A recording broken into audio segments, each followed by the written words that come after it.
Първата шаферка по самичка дами.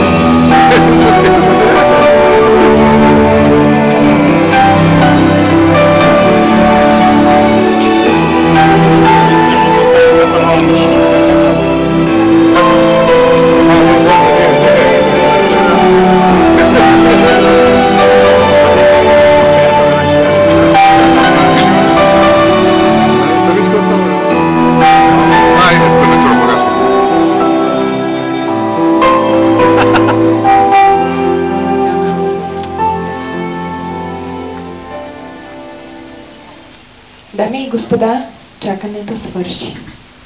Сега искам да ви помоля за един аплодисмент и всички заедно да посрещнем Георги и кумовете.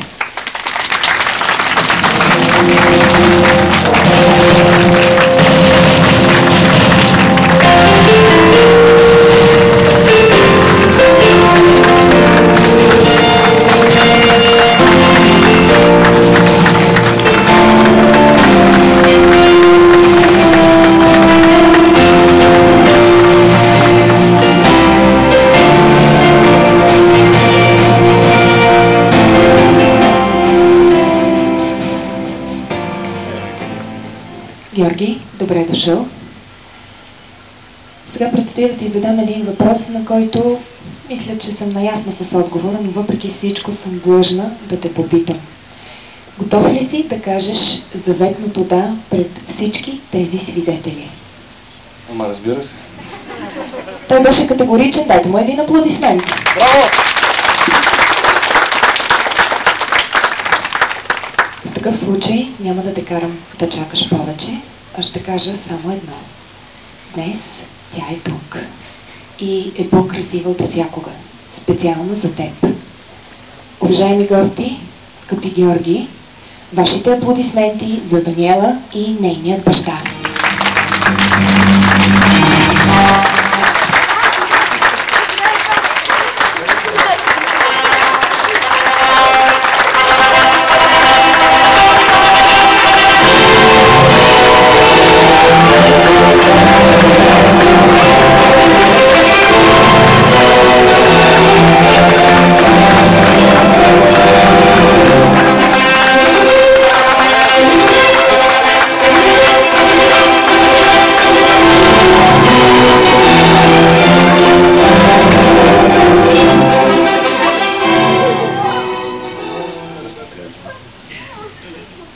Георги, това е дъщеря ни Даниела.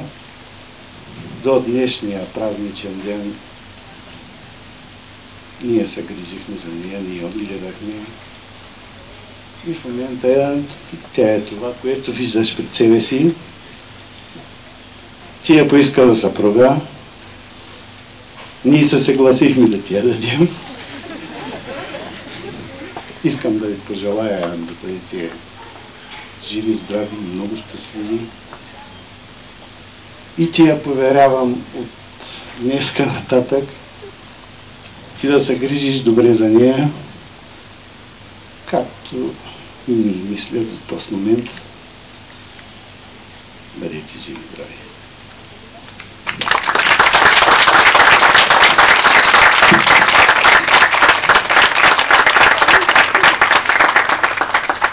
Скъпи младоженци, заемете своите позиции, застанете един до друг, защото сега предстои да запалим семейния ви огън, но преди това вземете тази свещ.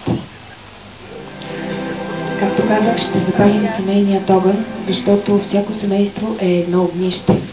За да се разгори нов пламък, той трябва да бъде запален. Скъпи майки, дайте вашата майчина топлина, вашият семейен огън, за да продължи да гори в новото семейно огнище. А вашата любов нека дава сила на този пламък, за да продължи да гори в новото семейно огнище. Скъпи младоженци, приемете този пламък и го задръжте при вас завинаги. Скъпи майки, дайте огънят сега.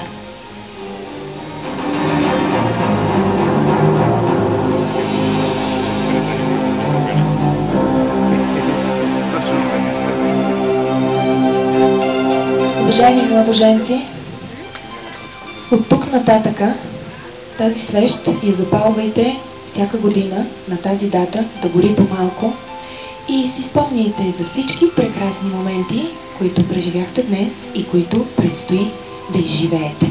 Сега ще ви помоля да оставите свеща на вашата маса и да заемете своите места.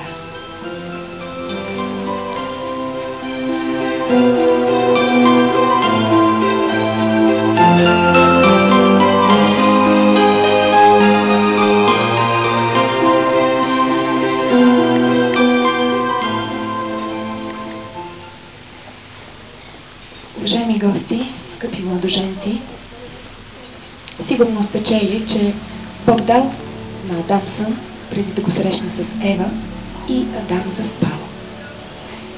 Така, мъжете малко преди да се влюбят, заспиват. И когато отворят очите си, могат да кажат само едно. Да, това е тя. Копнежът между мъжът и жената е все така велик, все така необясним и все така магнетичен. Това е любовното чудо. След като една жена се омъжи, тя очаква много интимни разговори и много часове на общуване сърце до сърце. За мъжете това е празна работа, но за нейно величество жената не е точно така. Георги. Ако хората учат една наука 5, 6 или 10 години, то Бог, нашият Създател, който и да е Той, дава жена на мъжа за цял живот. Това означава, че женското сърце е една голяма тайна. Блаженни и много обичани са тези мъже, които са разгадали тази тайна. Георги, обичай я. Обичай нея. Не вещи, не мебели, не предмети. Обичай нея. Нейно величество Даниела. Почитай я и я уважавай. Тя има нужда от това. Намирай начин да изразиш своите чувства, любов и благодарност. Не ги крий и не ги пази. Защото жената без похвала е като цвете без роса и без дъжд. Тя очаква да бъде похвалена, защото това и дава живот. Ако не си показваш чувствата, това не е признак на сила и мъжество. Това е погрешно схващане, унищожило много от доброто от човека. Както огънят не може да гори, без да му се дава гориво отвън, така ти давай израз на чувствата си към нея, за да може да гори огънят между вас. Истинската жена има нужда точно от това. Уважаеми гости, Даниела и Георги са тук, за да изявят пред всички своята взаимна любов, да оповестят своята истина, да заявят избора си, да живеят, да се обичат и да израстват заедно. Те заявяват това в ваше присъствие. Желаят всички ние да почувстваме искрено и съкровенно съпричастие с тяхното решение и така да му придадем още по-голяма сила. Даниела, всички ние тук сега имаме един въпрос към теб. Съгласна ли си да бъдеш съпруга на Георги? Да. Браво!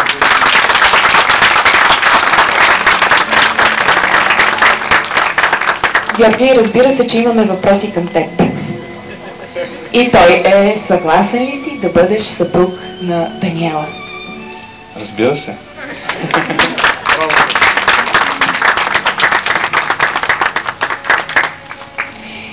И тъй като знаем, че написаното остава, сега ще ви помоля да подпишете своите брачни обещания, но преди това, нека всички заедно да чуем какво решихте да си обещаете един на друг. Георги? Нека да чуем първо теб. Аз, Георги Иванов, в присъствието на Бог, родители и приятели, официално взимам теб, Даниела Минчева, за своя съпруга, да бъдеш мой вечен и най-близък приятел, мъдър съветник и верен партньор в живота.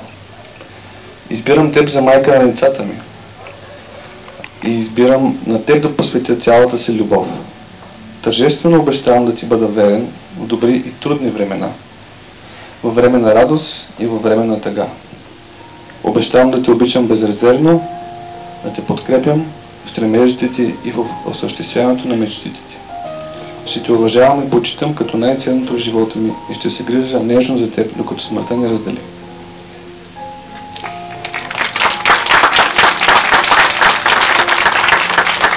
Благодарим, а сега нека да чуем какво ти обещава Даниела. Аз, Даниела Минчева, в присъствието на Бог, родители и приятели, официално взимам теб, Георги Иванов, за свой съпруг и спътник в живота. Избирам да те следвам неотлъчно, да ти се доверя изцяло и да ти се отдам напълно. Тържествено обещавам да ти бъда вярна, да се радвам с теб в дни на щастие и да ти бъда утеха и опора през трудните моменти. Ще те уважавам и почитам като свой духовен наставник и учител. Ще израствам заедно с теб и ще те допълвам във всичко, докато смъртта ни раздели.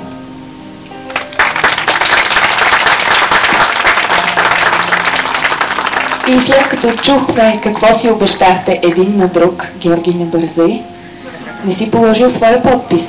Моля да подпишете тези обещания.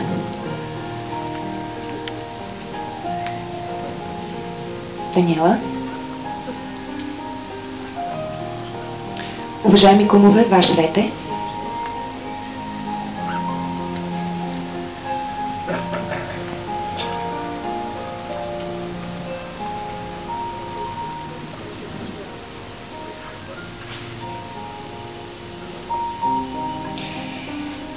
Всеки от вас знае какво символизира кръгът. Той е символ на Слънцето и на Земята, както и на Вселената. Символ е на светостта, на съвършенството и на мира. Той е също така символ на вечността, на духовната истина, любов и живот. Кръгът е нещо, което няма начало и край. В този момент Даниела и Георги също така са избрали халката да бъде за тях символ на единение, но не на притежание. Символ на свързване, но не на ограничаване. Символ на обгръщане, но не на клопка. Защото любовта не може да бъде поставена в капан, а душата никога не може да бъде ограничавана. Тази е и причината, поради която темата на днешния празник е лилиума. Защото символиката казва, че когато падащите звезди докоснат земната повърхност, се превръщат в цветя. А тези цветя са лилиумите. Коме, ти знаеш ли за тази символика? Да бъдеш искрен? Не. Надявам се обаче да си се подготвил, защото аз казах какво символизира кръгът, какво символизира лилиумът, и тук е момента, когато Даниела и Георги трябва да разменят своите брачни пръстени. А грижата за тях имаш ти. Къде са пръстените? Някъде тук. Помниш, че бяха покрай лилиуми. А къде са тези пръстени? Някъде тук.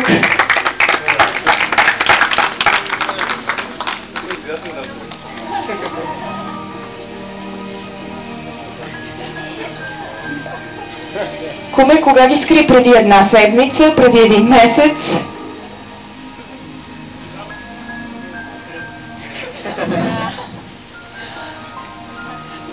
Надявам се да имаш план Б, ако не намерим пръстените.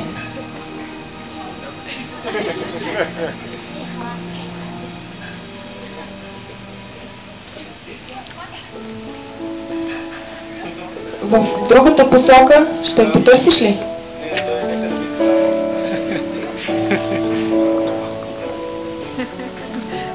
Защо скочи?